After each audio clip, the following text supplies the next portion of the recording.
उत्तर प्रदेश के बाद उत्तराखंड में अब बजट सत्र होने वाला है, लेकिन इसको लेकर पहले से ही हस्तक्षेप की तैयारी हो गई है और ये बयानबाजियां कहीं और से नहीं बल्कि कांग्रेस के बड़े नेता हरीश रावत की तरफ से देखने के लिए मिल रही है। चलिए इस पर ज्यादा गुफ्तगू करते हैं। इस पर बातचीत करने के लिए फिलहाल मेरे साथ मौजूद है भाजपा के बड़े नेता और वर्तमान में विधायक खजान दास। सर, जिस तरीके से सिनेरियो हम देखते हैं, अक्सर की बयानबाजियां की जो सिनेरियो वो सामने आते हैं, हरीश रावत जी कहते हैं कि आखिर अब जो सत्र है वो देहरादून क्यों, गैरसैंण क्यों नहीं। देखिए, उनकी तो कोई मंशा नहीं थी कि गैरसैंण और का राजधानी बने, चाहे ग्रीष्मकालीन बने, चाहे अस्थायी रूप की राजधानी बने। किंतु भारतीय जनता पार्टी ने जो कहा है वो करके दिखाया है और भारतीय जनता पार्टी ने उसको ग्रीष्मकालीन राजधानी बनाया है गैरसैंण को। इस समय का जो सत्र है गैरसैंण में ही आहूत होना था, किंतु यात्रा चरम सीमा पर है और पुलिस प्रशासन की भी व्यवस्था को देखते हुए यात्रा कोई डिस्टर्ब न हो, यात्रियों को कोई परेशानी न हो, इसलिए हमारे माननीय मुख्यमंत्री और माननीय विधानसभा अध्यक्ष जी ने तय किया है कि ये सत्र जो बजट का है अभी 14 से लेकर के 20 तक देहरादून में ही होना है। तो न जाने माननीय हरीश रावत जी इतने परिपक्व नेता है, वो केंद्र में मंत्री रहे हैं, उत्तराखंड के मुख्यमंत्री रहे हैं, न जाने ऐसी सोच कुछ न कुछ लांछन लगाना उनका दायित्व तो बनता है, किंतु ऐसा भी नहीं होना चाहिए। कम से कम सोचना चाहिए, समझना चाहिए, देखना चाहिए कि परिस्थितियाँ किस अनुरूप है, तो परिस्थितियों के आधार पर उनको अपना स्टेटमेंट देना चाहिए। मुझे लगता है कि कुल मिलाकर के विरोध तो करना ही है, ये उनका एक लक्ष्य है। सर, कहीं ना कहीं आपको भी लगता होगा कि आपको विपक्ष में शायद एक ही पार्टी चाहिए, यही वजह है कि आम आदमी पार्टी का प्रमुख चेहरा आप तोड़कर अपनी पार्टी में लाया है। मैं बात कर रही हूँ अजय कर्नल कोठियाल की। देखिए, कुल मिलाकर के देखा जाए तो हम तो चाहते हैं कि विपक्ष मजबूती के साथ उभरे और मजबूती के साथ होना भी चाहिए, ताकि सत्ता के साथ वो कड़ा मुकाबला करें। किंतु ऐसा नहीं लगता है कि आज अजय कोठियाल जी पहले भाजपा माइंडेड थे और किसी कारणवश वो आप में चले गए थे, वो पुनः वापस आ गए हैं। अब आज के हालात को देखते हुए कांग्रेस मात्र एक विकल्प उत्तराखंड में बचा है और कुल मिलाकर के जो उनकी गतिविधियां हैं और जिस तरह से काम कर रहे हैं, मुझे नहीं लगता कि आने वाले भविष्य में जो रहे भी हैं वो कम हो जाएंगे। सर, आपने कहा भाजपा माइंडेड है अजय कर्नल कोठियाल, लेकिन आपको नहीं लगता कि आपकी बातों को पर आपको एक बार फिर से विचार करने की जरूरत पड़ेगी, क्योंकि वही चुनाव में सीएम का चेहरा बनते हैं।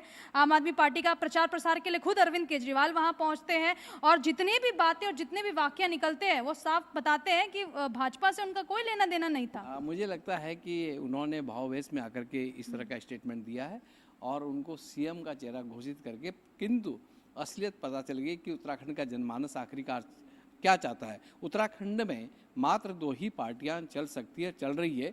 आपने देखा होगा कि जितने भी लोकल पार्टियां हैं वो धीरे धीरे चाहे बसपा हो चाहे यूकेडी हो, बिल्कुल जो है डाउन फ्लो उनका हुआ है। सर, आपने यूकेडी की चर्चा की है, किसी ने बिल्कुल सही कहा है कि जब पहाड़ बना था तो सबसे पहले कोई पार्टी थी तो वो यूकेडी थी। आज उसके अस्तित्व के खोने की वजह आप क्या मानते हैं? क्या लगता है कि भाजपा का जो भार है वो बाकी पार्टियां सहन नहीं कर पा रही है, या आपको विपक्ष में कोई नेता ही नहीं चाहिए? देखिए, मुझे लगता है कि क्योंकि भारतीय जनता पार्टी अपने काम पे और अपने कार्यकर्ताओं में विश्वास को लेकर के चलती है, बूथ लेवल के कार्यकर्ता को आगे बढ़ाने का काम करती है। भारतीय जनता पार्टी का एक अपना लक्ष्य है कि बूथ को मजबूती देना, मंडल मजबूत हो, जिला मजबूत हो। किंतु दूसरे दलों से हमारा विशेषकर कोई इतना वो नहीं रहता है कि उनको तोड़ा जाए, मरोड़ा जाए। किंतु आखिरकार जिस तरह से यूकेडी पहले चरम सीमा पे पहुंची थी, लगता था कि उत्तराखंड राज्य बनाने में भी उनका बहुत बड़ा योगदान रहा, किंतु वो टिक नहीं पाए। उनकी आपस की गुटबाजी इतना हो गया है कि बहुत टूटे हो गई है।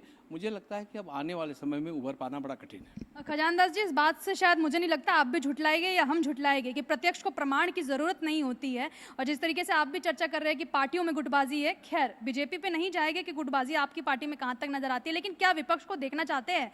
क्या कांग्रेस से भी जो है आप लोग तोड़ने की तैयारी कर रहे हैं, जैसे कि आप आम आदमी पार्टी से सीएम का चेहरा उठा लाए पार्टी में? देखिए, कुल मिलाकर के आपने देखा होगा कि आम आदमी पार्टी का तो पूरी तरह से जब उनका सीएम कैंडिडेटसी विलय हो गया है भारतीय जनता पार्टी में, तो अब उनके पास कुछ रह नहीं गया है। और इसी तरह से कांग्रेस भी धीरे धीरे, कांग्रेस मुक्त भारत ऐसे ही नहीं होगा। जो माननीय देश के प्रधानमंत्री नरेंद्र भाई मोदी जी की सोच है, उसी के तहत भारतीय जनता पार्टी पूरे देश में और पूरे प्रदेश में आगे बढ़ेगी। उत्तराखंड कांग्रेस मुक्त तो बनाने की तैयारी आप लोगों की होगी?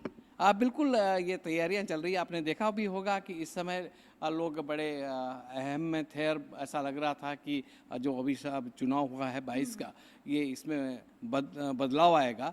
जैसे हिमाचल के तर्ज पर एक बार कांग्रेस एक बार बीजेपी, तो ऐसा वो महसूस कर रहे थे। किंतु उत्तराखंड की जनता महान है, जानती है, समझती है। हरीश रावत जी आ सकते हैं भाजपा में, ऐसे कयास लगाए? देखिए, माननीय हरीश रावत जी का विचार तो ऐसे ही हो रहा है कि कभी ना कभी वो अपना सही रास्ता चुनेंगे, ये मुझे उम्मीद ये है। सही रास्ता भाजपा की तरफ जा रहे हैं? भाजपा की तरफ से जाएगा ये रास्ता। मुझे लगता है कि जितना उनका जो है तजर्बा है, वो मुझे लगता है कि उनका तजर्बा कांग्रेस को पसंद नहीं है।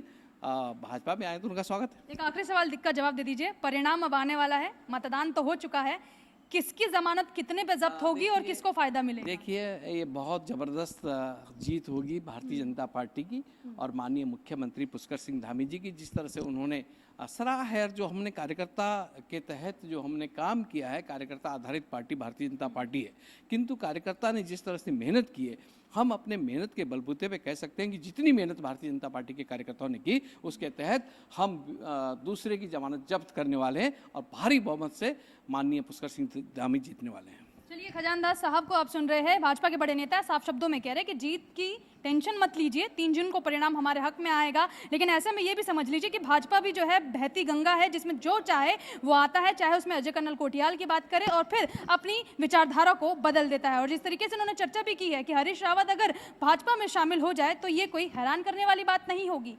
कैमरा पर्सन रोहन के साथ मैं भावना, R9 न्यूज़ दिल्ली।